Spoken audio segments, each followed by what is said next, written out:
مين اللي زق رانيا محمود ياسين لورا؟ مين؟ مفيش اشخاص ولا عن اقول عن اشخاص، لانه هو مش اشخاص. هي الفكره فكره انك انت بتغيبي شويه فبترجعي تلاقي ناس حطوا بقوا مكانك، ترجعي عايزه تروحي تشتغلي تاني وتبقي في مكانك فيقولوا لك. وكلمه يزقوني لورا دي عارفه معناها ايه كمان؟ مش بس ادوار، دي كمان اجر. خدي بالك انت بتتكلمي على الزق بقى، وبيزقوني في الاجر كمان.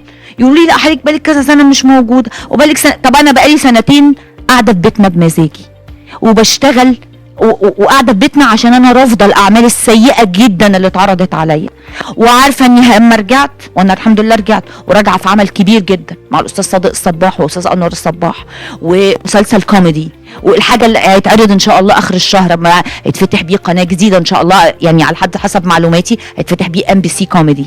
اوكي، ده خبر اهو حصري عندكم اهو. اوكي، وراجع في عمل كوميدي معايا استاذ محمد محمود واستاذ محمد انور وحبيبتي انتصار ومجموعه كبيره من الشباب ومريم الجندي وغيرها وشباب كتير قوي.